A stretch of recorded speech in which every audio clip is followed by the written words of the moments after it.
નમસ્કાર ખેડૂત મિત્રો. ચાલો આજે એક બહુ જ રસપ્રદ વિષય પર વાત કરીએ, જેનું નામ છે હ્યુમિક એસિડ. ઘણા લોકો આના વિશે પૂછતા હોય છે. કદાચ ઘણા ખેડૂત મિત્રોને એ ખ્યાલ નહીં હોય કે આ વસ્તુ જમીન માટે કેટલી બધી ફાયદાકારક છે. તો ચાલો આજે એને બરાબર ઊંડાણપૂર્વક સમજીએ.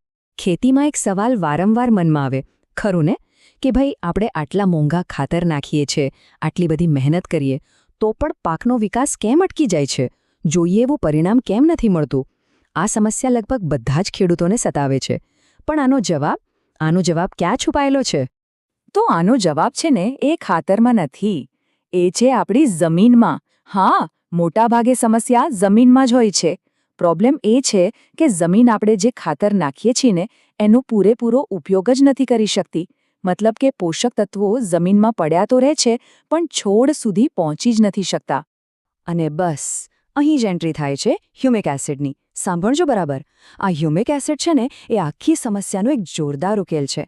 તો ચાલો હવે સમજીએ કે આખરે આ છે શું અને કેવી રીતે એ આપણી જમીન અને પાક માટે એક ચમત્કાર જેવું કામ કરે છે. જુઓ, આને કોઈ સામાન્ય પ્રોડક્ટ ન સમજતા. હ્યુમિક એસિડ એ કંઈક અલગ જ છે. એ સીધું ખેતીના પાયા પર, એટલે કે આપણી જમીન પર કામ કરે છે. એને અંદરથી સુધારે છે. સાચું કહું તો એ પાક અને જમીન બંને માટે એક વરદાનથી ઓછું નથી. તો ચાલો હવે સીધા મુદ્દા પર આવીએ. આપણે હ્યુમિક એસિડના 5 મુખ્ય ફાયદાઓ જોવાના છીએ.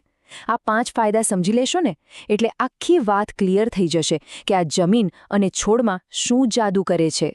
સૌથી પહેલો અને મારા મતે સૌથી અગત્યનો ફાયદો એ છે મૂળનો વિકાસ. સીધી વાત છે, જો મૂળ મજબૂત નહીં હોય તો છોડ ક્યાંથી તંદુરસ્ત થવાનો? અને હ્યુમિક એસિડ બરાબર આ જ કામ કરે છે. એ સીધું જ છોડના મૂળ પર, ખાસ કરીને જે સફેદ તંતુ મૂળ હોય છે ને એના પર અસર કરે છે. હવે જરા આ તફાવત જુઓ. એક બાજુ છે નબળા, ઓછા વિકસેલા મૂળ અને બીજી બાજુ હ્યુમિક એસિડ વાપર્યા પછી એકદમ મજબૂત, સફેદ અને ગાઢ મૂળનું આખું નેટવર્ક બની જાય છે. હવે આનો મતલબ શું? સિમ્પલ છે, જેટલા વધારે મૂળ એટલું છોડ જમીનમાંથી વધારે પાણી અને ખોરાક ખેંચી શકશે. ચાલો હવે વાત કરીએ બીજા ફાયદાની, અને એ છે જમીનની સુધારણા. એટલે કે હ્યુમિક એસિડ આપણે જમીનની જે બનાવટ હોય છે ને એને જ બદલી નાખે છે, જે પાકના વિકાસ માટે ખૂબ જ જરૂરી છે. જરા આ ફેરફાર જુઓ. જે જમીન પહેલાં પથ્થર જેવી કઠણ અને સખત હતી એ હવે એકદમ પોચી અને ભરભરી થઈ જાય છે. આનાથી શું થાય? એનાથી જમીનમાં હવા અને પાણીની અવરજવર વધી જાય છે અને મૂળને શ્વાસ લેવામાં અને ઊંડે સુધી ફેલાવવામાં બહુ જ સરળતા રહે છે. ઓકે, તો હવે પાછા આવીએ આપણા પેલા મૂળ સવાલ પર કે ખાતર નાખવા છતાં રિઝલ્ટ કેમ નથી મળતું? તો લો, આ ત્રીજો ફાયદો એનો સીધો જવાબ છે. હ્યુમિક એસિડ તમે જે ખાતર વાપરો છો ને એની તાકાત વધારી દે છે, એને વધુ અસરકારક બનાવે છે. થાય છે એવું કે ડીએપી જેવા જે ખાતર છે ને એમાં રહેલા પોષક તત્વો જમીનમાં ફિક્સ થઈ જાય છે. મતલબ કે એ તત્વો જમીનમાં હાજર તો હોય છે, પણ છોડ એને લઈ નથી શકતો. એ એક રીતે લોક થઈ ગયેલા હોય છે. અને અહીં હ્યુમિક એસિડ એક ચાવી જેવું કામ કરે છે. એ આ લોક થયેલા તત્વોને અનલોક કરી દે છે અને છોડ માટે હાજર કરી દે છે. ચોથો ફાયદો. આ તો એવો ફાયદો છે જે સીધો આંખે દેખાય.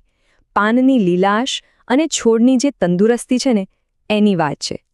આનો સીધો સંબંધ છોડની ખોરાક બનાવવાની પ્રક્રિયા એટલે કે પ્રકાશ સંશ્લેષણ સાથે છે. હ્યુમિક એસિડ શું કરે છે? એ છોડમાં ક્લોરોફિલ એટલે કે જે લીલો કલર દેખાય છે ને એ કણોનું પ્રમાણ વધારે છે. હવે જેટલું ક્લોરોફિલ વધારે એટલું જ પ્રકાશ સંશ્લેષણ વધારે. મતલબ કે છોડ સૂરજની રોશનીમાંથી વધુ ખોરાક અને વધુ ઊર્જા બનાવી શકે અને પરિણામે પાક એકદમ લીલોછમ અને તંદુરસ્ત દેખાય. અને હવે છેલ્લો 5મો ફાયદો એ છે છોડની રોગપ્રતિકારક શક્તિ વધારવાનો. જુઓ, હ્યુમિક એસિડ પાકને ખાલી મોટો જ નથી કરતો, પણ એને અંદરથી મજબૂત અને ટકાઉ પણ બનાવે છે. આનો મતલબ શું થયો? એનો મતલબ એ કે છોડ હવે ખરાબ પરિસ્થિતિમાં પણ ટકી શકે છે. જેમ કે બહુ વધારે ગરમી પડે કે પછી બહુ ઠંડી પડે અથવા તો પાણીની અછત સર્જાય, આવી બધી તકલીફો સામે લડવાની તાકાત હ્યુમિક એસિડ છોડને આપે છે. એટલે પાકનું જોખમ ઘણું ઘટી જાય. સારું, તો ફાયદા તો આપણે બરાબર સમજી લીધા. પણ હવે સૌથી મોટો સવાલ કે આને વાપરવું ક્યારે અને કેવી રીતે? તો ચાલો હવે એની એકદમ સ્પષ્ટ અને સહેલી રીતો પણ જોઈ લઈએ. જો આને વાપરવાનો સૌથી સારો સમય છે પાકની શરૂઆતના દિવસોમાં, અથવા તો જ્યારે એમ લાગે કે પાકનો ગ્રોથ અટકી ગયો છે. આપવાની રીતો પણ સહેલી છે. એક તો પિયત સાથે આપી શકાય, ખાસ કરીને જેમની પાસે ડ્રીપ છે એમના માટે બહુ સારું. બીજું છે ડ્રન્ચિંગ, એટલે કે સીધું છોડના મૂળ પાસે રેડવું. અને ત્રીજી રીત છે રાસાયણિક ખાતર સાથે એનું કોટિંગ કરીને, એટલે કે ભેળવીને આપવું. પણ ઊભા રહો, આગળ વધીએ એ પહેલાં એક બહુ જ અગત્યની વાત મારે કહેવી છે. આ એક એવી ગેરસમજ છે જે મોટાભાગના લોકો કરે છે અને એને સમજવી ખૂબ જરૂરી છે, જેથી આપણે આનો સાચો ઉપયોગ કરી શકીએ. અહીં બરાબર ધ્યાન આપજો. હ્યુમિક એસિડ કોઈ રાસાયણિક ખાતર નથી. ના, ખાતર એ છોડનો સીધો ખોરાક છે, જ્યારે હ્યુમિક એસિડ એ જમીન સુધારક છે અને મૂળનો વિકાસ કરનાર છે. એ જમીનને તૈયાર કરે છે, જેથી છોડ ખાતરમાંથી વધુમાં વધુ ખોરાક લઈ શકે. સમજાયું ને? આ એક વાક્ય મગજમાં બરાબર બેસાડી દેજો. હ્યુમિક એસિડ ખાતરનો વિકલ્પ નથી, પણ એ ખાતરનો એક જોરદાર સાથી છે જે એની તાકાત વધારે છે.